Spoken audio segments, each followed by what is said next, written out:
تاریخ اسلام میں جس بندے کو رئیس المنافقین کہا جاتا ہے، منافقوں کا سردار عبداللہ بن ابی، اصحاب سیر نے ایک بات بڑی واضح طور پر لکھی کہ آپ اس بندے کا ماضی دیکھیں تو یہ وہ بندہ ہے جو مدینہ طیبہ کے لوگوں کو جمع کر کے اور انہیں یہ بتاتا کہ اس علاقے میں، اس وادی میں، اس بستی میں ایک ایسی شخصیت آنے والی ہے جو اس معاملے اور اس مرتبے کی مالک ہوگی، اس کی یہ شان ہوگی، کیوں نہ ہم اس کے اوپر ایمان لے آئیں، اس کی باتیں کریں، اس کے گن گائیں۔ پورے اہل مدینہ کو وہ جمع کر کے ان کو تبلیغ کرتا، ان کو نصیحت کرتا۔ اہل مدینہ نے سوچا کہ کیوں نہ ہم اس آدمی کو اپنا امیر بنا لیں، اپنا بادشاہ بنا لیں، یہ بہت نیک آدمی ہے اور ہمیں ہر وقت نصیحت کرتا رہتا ہے۔ تاریخ طے ہو گئی، دن طے ہو گیا کہ جی فلاں موقع پر جو ہمارا دن آئے گا اس موقع پر ہم اس کو اپنا بادشاہ بنائیں گے، اس کو تاج پہنایا جائے گا۔ اللہ کی کرنی ایسی ہوئی کہ عین اس سے پہلے رسول اللہ صلی اللہ علیہ وسلم بذات خود مدینہ طیبہ تشریف لے آئے۔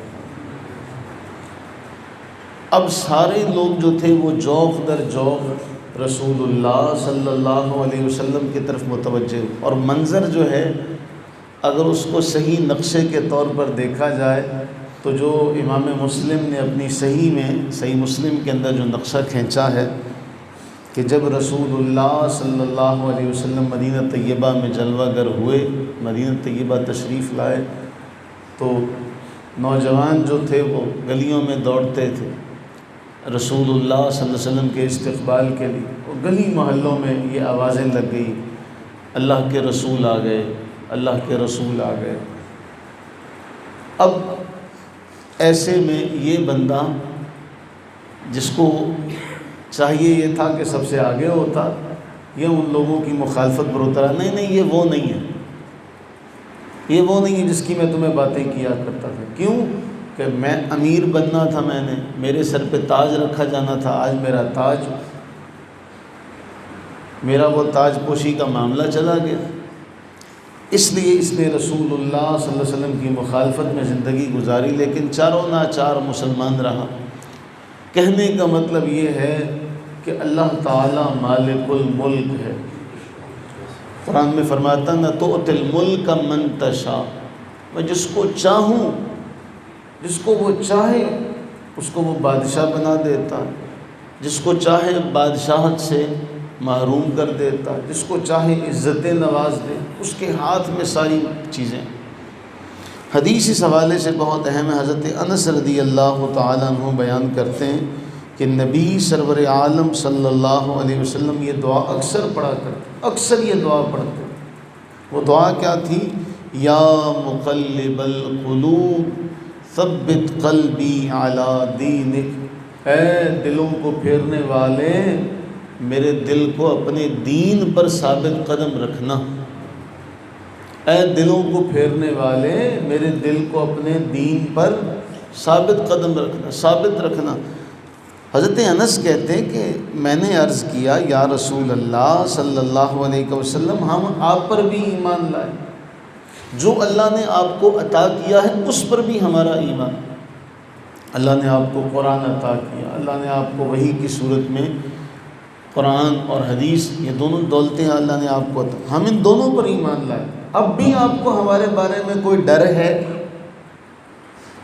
ہم آپ پر بھی ایمان لائے، جو آپ کو اللہ نے دیا اس پر بھی ایمان لائے، کیا آپ کو اب بھی ہمارے بارے میں کوئی ڈر ہے؟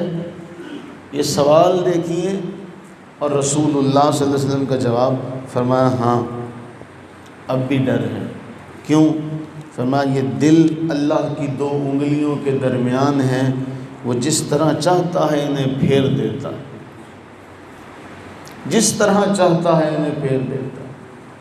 وہ اسی لیے کہا کہ او جبار قہار سداؤندا متا روڑ دوے دودھ کڑیا، وہ تو مالک ہے، اس کو پسند آ جائے تو وہ 99 کے قاتل کو بھی توبہ کی توفیق دے دے، اس کو ناپسند آئے تو وہ کئی سالوں کی عبادت کو بھی نامقبول کرتے ہوئے راندہ درگاہ کر دے اور کہے کہ فخرج، نکل جا یہاں سے، تو ذلیل ہے، تجھ پہ قیامت تک کے لیے میری لعنت ہے۔ اس لیے اللہ سے یہ دعا ضرور کیا کریں کہ اللہ تعالی ہمیں آزمائشوں سے محفوظ رکھے۔ کیوں؟ آزمائشوں میں بعض اوقات انسان اللہ کے قریب ہو جاتا ہے اور بعض اوقات آزمائشوں کی وجہ سے لغزش کھا کر وہ ناشکری کر دیتا ہے، اسے تو نہیں پتہ کہ میں نے زبان سے کوئی جملہ کہہ دیا۔ اللہ سے یہ دعا کیا کریں کہ اللہ تعالی ہمیں اپنی رحمت کا صدقہ ہر لمحہ ایمان میں برکتیں عطا فرمائے۔ کیوں؟ ایک بزرگ سے پوچھا گیا، حضرت واصف علی واصف رحمہ اللہ کا جملہ بہت اہم ہے، ہم نے کئی بار اس سے پہلے بھی پڑھا۔ انہوں نے فرمایا کہ جو مصیبت آزمائش رب کے قریب کر دے تو وہ مصیبت نہیں ہے، وہ اللہ کی طرف سے نعمت ہے، اور جو نعمت اور آسائش اللہ سے دور کر دے پھر وہ نعمت نہیں ہے، پھر وہ اللہ کی طرف سے آزمائش ہے، اور پھر وہ انسان کے لیے بربادی کا سبب ہے۔ اور ہم نے ذکر رمضان میں ہم نے پڑھا تھا، اللہ نے قرآن کریم میں فرمایا جس کو ہم نے دولت دی وہ یہ سمجھتا ہے میرے رب نے میری عزت کی، حالانکہ اس میں امتحان ہو رہا ہوتا ہے کہ میں اس کو دولت دے کر دیکھوں کہیں یہ مجھے بھولتا تو نہیں ہے۔ اللہ تعالیٰ مالک ہے، وہ کسی کو دے کر آزماتا ہے، کبھی کسی سے لے کر آزماتا ہے۔ اس لیے قرآن میں فرمایا وَلَنَبْلُوَنَّكُمْ، ہم تمہیں آزمائیں گے۔ لوگ کیا سمجھتے ہیں کہ ہم انہیں آزمائیں گے؟ نہیں، ہم انہیں آزمائشوں میں ڈالیں گے۔ اس لیے نبی صلی اللہ علیہ وسلم یہ دعا مانگا کرتے، اے دلوں کو پھیرنے والے، میرے دل کو اپنے دین پر ثابت قدم رکھنا۔ ہم بھی اللہ سے یہی دعا کرتے ہیں اس خیر والے وقت میں، اس خیر والی جگہ میں، اے دلوں کو پھیرنے والے، ہمارے دلوں کو جب بھی پھیرے اپنی طرف پھیرنا، ہمارے دلوں کو اپنی طرف سے نہ پھیرنا۔ کیوں؟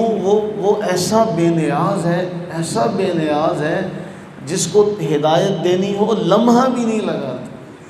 تاریخ اس بات کی گواہ ہے۔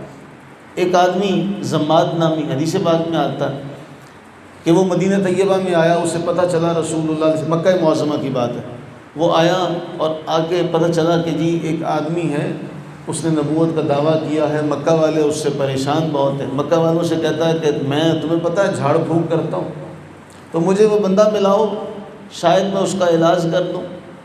تو اب وہ معاملہ کچھ یوں ہوا کہ جب وہ نبی صلی اللہ علیہ وسلم کے سامنے پہنچا، آپ نے چند کلمات اللہ کی حمد کے پڑھے، اللہ کی حمد کہی، وہ ایسی حمد اس نے سنی کہ پھر وہ رسول اللہ صلی اللہ علیہ وسلم کا صحابی بن کے واپس لوٹا، مسلمان ہو گیا۔ اب یہ دور سے آیا تھا، اسے اللہ نے توفیق بخشی، اور ساتھ رہنے والے ساری زندگی مخالفت میں رہے۔ اللہ تعالی ہم سب پر اپنی رحمتیں برکتیں نازل فرمائے، آمین ثم آمین۔